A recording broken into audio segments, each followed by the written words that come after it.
کیونکہ مجھے ڈر ہے کہ یہود اور نصارہ کے دل میں توریت اور انجیل کے بارے میں جو سوچ تھی وہ قرآن مجید کے بارے میں بھی نہ ہو جائے۔ لہٰذا میں آپ کو مشورہ دیتا ہوں، آپ قرآن شریف کو ایک جگہ جمع فرمائیے۔ حضرت ابوبکر رضی اللہ عنہ نے فرمایا، یہ کام مجھ سے نہیں ہو سکتا، کیونکہ جو کام حضرت رسول اللہ صلی اللہ علیہ وسلم نے نہیں کیا وہ میں کیسے کر سکتا ہوں؟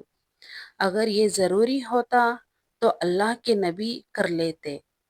حضرت ابوبکر رضی اللہ عنہ فرماتے ہیں کہ حضرت عمر مجھ پر دباؤ ڈالتے رہے اور سمجھاتے رہے۔ آخر کار مجھے اطمینان ہو گیا کہ حضرت عمر رضی اللہ عنہ جو کہہ رہے ہیں وہ درست ہے، صحیح ہے، کیونکہ نبی صلی اللہ علیہ وسلم کے دور میں یہ خطرہ موجود نہیں تھا کہ قرآن کو اکٹھا کریں اور جمع کریں۔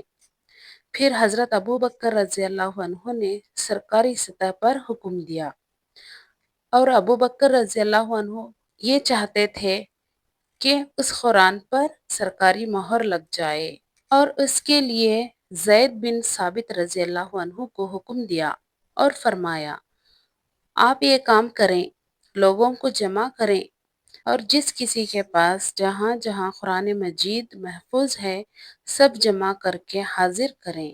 پھر زید ابن ثابت نے بھی وہی بات کی جو کہ حضرت ابوبکر رضی اللہ عنہ نے فرمایا تھا۔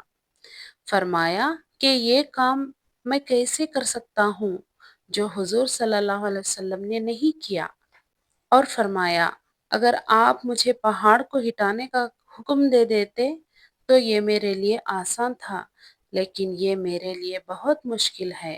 دونوں حضرات ان کو سمجھاتے رہے، یہاں تک کہ ان کو بھی اللہ نے سمجھ دے دی کہ یہ بزرگ صحیح کہہ رہے ہیں۔ حضرت ابوبکر رضی اللہ عنہ کے لیے یہ قرآن کو اکٹھا کرنا آسان تھا کہ باقاعدہ نماز میں قرآن پڑھتے تھے، لوگ حافظ تھے، تراویح میں، تہجد میں، لیکن حضرت ابوبکر رضی اللہ عنہ کا اس امت پر احسان ہے قرآن مجید کو جمع کرنے کا۔ سب سے پہلے مسجد نبوی میں بڑے بڑے صحابہ اکرام کو جمع کیا، ان کی تعداد 30 سے 40 تھی۔ خلفائے راشدین کھلے عام جمع کیا، کسی کو بعد میں اعتراض کا حق نہ ہو۔ جب آیتیں نازل ہوئی تھی حضور اقدس صلی اللہ علیہ وسلم تمام صحابہ اکرام کو اکٹھا کرتے اور تمام آیتوں کو پڑھتے، اور کچھ صحابہ اکرام اس کو تحریری شکل میں لکھتے اور یاد کرتے۔ ظاہر ہے پورا قرآن ان کے پاس تھا، ہر آیت کو پیش کیا جاتا، باہر سے گواہی طلب کی جاتی، جس کے پاس مٹکے میں، غلاف میں، الماری میں قرآن کا لکھا ہوا ہے وہ پیش کیا جائے، اور اس کو ہم باقاعدہ سرکاری سطح پر قبول کریں گے اور پوری امت کے لیے قابل قبول ہوگا۔ یہ کام ہوتا رہا، اس کام کے لیے کئی مہینے لگے۔ سورہ توبہ کے آخری جو 2 آیتیں ہیں، ایک تحریر پہ 2 گواہ موجود تھے، دوسری تحریر پر 1 گواہ تھے، 2 نہیں تھے، اور وہ 1 گواہ حضرت خزیمہ الانصاری۔ گواہ تو سینکڑوں تھے، لیکن کمیٹی کے ارکان کے علاوہ وہ کوئی نہیں مل رہے تھے۔ کافی وقت گزر گیا، حضرت ابوبکر رضی اللہ عنہ کے سامنے یہ مسئلہ پیش کیا گیا، اس کو ایسے ہی شامل کر لیں۔ حضرت ابوبکر رضی اللہ عنہ نے فرمایا، نہیں، دوسرا گواہ لے کر آؤ۔ حضرت ابوبکر چاہتے تھے کہ جو میں نے قرآن کو جمع کرنے کا قانون اور ضابطہ بنایا ہے وہ تمام قرآن کے آیت کے حق میں یکساں ہونا چاہیے، مگر زبانی گواہ مل رہے ہیں، مگر تحریر شکل میں نہیں مل رہا۔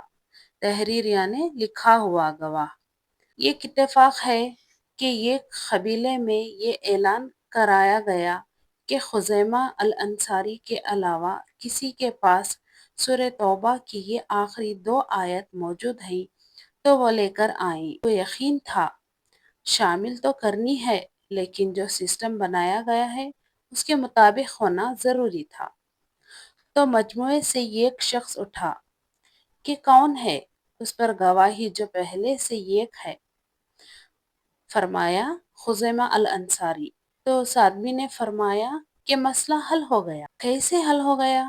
انہوں نے واقعہ سنایا کہ رسول صلی اللہ علیہ وسلم مدینے سے باہر تشریف لے گئے تھے۔ بدو یعنی اونٹ چرانے والا یا پھر اونٹ فروخت کرنے والا، کسی ضرورت سے وہاں ایک بدو سے ایک اونٹ خریدا۔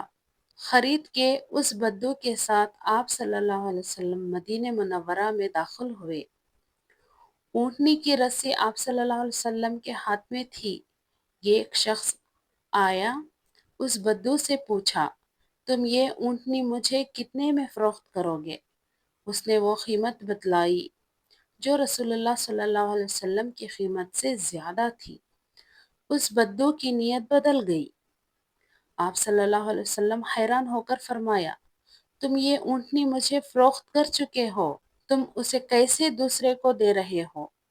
اس نے فوراً کہا کہ گواہ لے کر آؤ، جو تم کہہ رہے ہو وہ سچ ہے۔ یہ جب چل رہا تھا اس وقت خزیمہ الانصاری نے فرمایا، میں گواہی دیتا ہوں کہ تم یہ اونٹنی محمد صلی اللہ علیہ وسلم کو فروخت کر چکے ہو۔ لوگوں نے حضرت خزیمہ رضی اللہ عنہ کی گواہی سنی تو پورا ڈر گیا، پھر نبی صلی اللہ علیہ وسلم کے حوالے وہ اونٹنی کر دی۔ پھر آپ صلی اللہ علیہ وسلم نے وہی قیمت ادا کی جو اس دوسرے شخص نے لگائی تھی، تاکہ وہ اس بدو کو نہ لگے کہ میرا نقصان ہو رہا ہے اور اس کے دل سے بدگمانی دور ہو جائے۔ اس کے بعد آپ نے حضرت خزیمہ رضی اللہ عنہ سے پوچھا کہ تم نے مجھے سودا کرتے ہوئے نہیں دیکھا، تم نے کیسے گواہی دے دی کہ یہ میں نے اونٹنی خریدی ہے؟ حضرت خزیمہ رضی اللہ عنہ فرمایا، یا رسول اللہ صلی اللہ علیہ وسلم، اس سے بڑی بڑی چیزیں جو ہم نے اپنی آنکھوں سے نہیں دیکھی، جنت اور دوزخ، وہ آپ کے کہنے سے ہم نے یقین کر لیا اور گواہی دے دی۔ یہ تو چھوٹا سا معاملہ ہے، اس میں آپ کے لیے ہم گواہی کیسے نہ دیں؟ آپ صلی اللہ علیہ وسلم طرز جواب کے لیے اتنا خوش ہوئے۔ آپ نے فرمایا کہ آج سے خزیمہ رضی اللہ عنہ کی ایک گواہی 2 لوگوں کی گواہیوں کے برابر ہوگی۔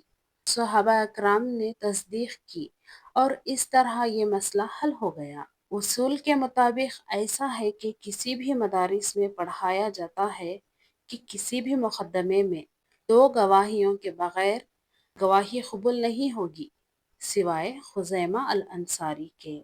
تو حضرت ابو بکر رضی اللہ عنہ کے مطابق یہ گواہی 2 آدمیوں کے گواہی کے برابر ہوئی اور قرآن شریف میں آیتوں کو شامل کر لیا گیا۔ اور بعد میں حضرت عثمان رضی اللہ عنہ نے قرآن مجید کو سٹینڈرڈ ورژن میں سب جگہ بھجوایا تاکہ ہر ممالک میں ایک ہی قرآن پڑھا جائے۔ قرآن شریف صرف ایک کتاب نہیں، یہ اللہ کا کلام ہے جس کو آسمان سے زمین تک آنے میں، اس کو مکمل کرنے میں فرشتے، حضور صلی اللہ علیہ وسلم اور صحابہ کی محنت شامل ہے۔ قرآن آپ کے پاس ہے تو اس کا شکر کرو۔ اور اللہ تبارک و تعالیٰ نے قرآن مجید کو لیلۃ القدر میں نازل فرمایا۔ اس کی تفسیر میں علماء کرام نے فرمایا کہ اس زمین کے بننے میں 50,000 سال پہلے ہی لوح محفوظ بنایا، یعنی کہ اللہ نے ایک ایسا مقام آسمان میں بنایا جس کو لوح محفوظ کے نام سے جانا جاتا ہے، جس میں قیامت تک ہونے والے لوگوں کی تقدیر لکھی گئی ہے، جس کو مخبری کہا جاتا ہے۔ تورات بھی اسی کے اندر ہے، قرآن پاک بھی اسی کے اندر ہے، یہاں تک کہ ہر وہ چیز جس میں اللہ تعالیٰ کے ارادے ہیں، اور ساری چیزیں اللہ نے لوح محفوظ کے اندر محفوظ فرما دی ہے۔